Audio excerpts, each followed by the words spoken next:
ಕರ್ಕಾಟಕ ರಾಶಿಯವರಿಗೆ ಆ, 12ನೇ ಮನೆಯಲ್ಲಿ ಗುರು ಸಂಚಾರ ಮಾಡ್ತಕ್ಕಂಥದ್ದು. 2ನೇ ಮನೆಯಲ್ಲಿ ಕೇತು. ಗುರು ಜ್ಞಾನ, ಕೇತು ಮೋಕ್ಷ. ಯಾವುದೇ ವಿಚಾರಗಳು ಯೋಚನೆಗಳನ್ನು ಮಾಡುವಂಥ ಸಂದರ್ಭದಲ್ಲಿ, ಮಾತು ಕೊಡೋ ಸಂದರ್ಭದಲ್ಲಿ ಯೋಚನೆ ಮಾಡಿ ಆ ಮಾತನ್ನು ಕೊಡಬೇಕು.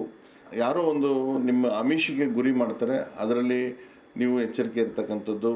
ಅಥವಾ ಯಾವುದೋ ಒಂದು ವಿಷಯದಲ್ಲಿ ನೀವು ಜಾಮೀನು ಆಗಬೇಕಾಗುತ್ತೆ, ಭೂಮಿನೋ ಇನ್ಯಾವುದೋ ಒಂದು ಮಾತುಕತೆ ಆಡೋ ಸಂದರ್ಭದಲ್ಲಿ ನಾನಿದ್ದೀನಿ, ನಾನೆಲ್ಲ ನೋಡ್ಕೊತೀನಿ ಅಂಥೇಳಿ ನೀವೇನಾದರೂ ಜಾಮೀನಾದರೆ ಅದರಲ್ಲಿ ಸಿಕ್ಕಾಕೊಳ್ಳುವಂಥ ಸಂದರ್ಭಗಳು ಬರುತ್ತೆ.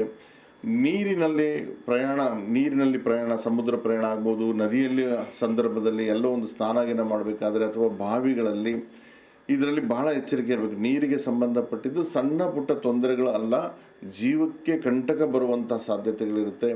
ಒಂದು ಸಂದರ್ಭದಲ್ಲಿ ಮೋಜು ಮಸ್ತಿಗಾಗಿ ಹೋಗಿರೋ ಸಂದರ್ಭದಲ್ಲಿ ತೊಂದರೆಗಳಾಗುವಂಥ ಸಾಧ್ಯತೆ ಇರುತ್ತೆ. ಇದರಲ್ಲೂ ಸಹ ಬಹಳ ಕರ್ಕಾಟಕ ರಾಶಿಯವರು ಎಚ್ಚರಿಕೆ ಇರಬೇಕು.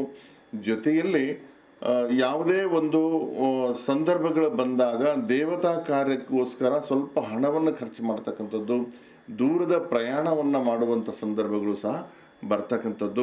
ವೈವಾಹಿಕ ಜೀವನದಲ್ಲಿ ಏನೋ ಒಂದು ಮನಸ್ತಾಪ, ಡೈವರ್ಸ್ ಮಟ್ಟಿಗೆ ಹೋಗೋ ಸಾಧ್ಯತೆಗಳಿರುತ್ತೆ. ಹಾಗಾಗಿ ಮಾತಾಡೋದರಲ್ಲಿ ಸ್ವಲ್ಪ ಸೂಕ್ಷ್ಮವಾಗಿ, ನಿಧಾನವಾಗಿ ತಿಳ್ಕೊಂಡು ಮಾತಾಡೋದು ತುಂಬ ಅತಿ ಮುಖ್ಯ.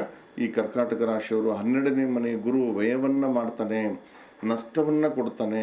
2ನೇ ಮನೆಯ ಗುರು ವಿವಾದವನ್ನು ಕೊಡ್ತಾನೆ. ಯಾವುದಾದ್ರೂ ಒಂದು ಕೋರ್ಟ್ ವ್ಯಾಜ್ಯಗಳಿದೆ, ಅದನ್ನು ಸರಿಪಡಿಸ್ಕೊಳ್ಳೋಣ ಅಂತ ಹೋದರೆ ಅದು ದೊಡ್ಡ ಮಟ್ಟಿಗೆ ಹೋಗ್ತಕ್ಕಂಥದ್ದಾಗಿರುತ್ತೆ.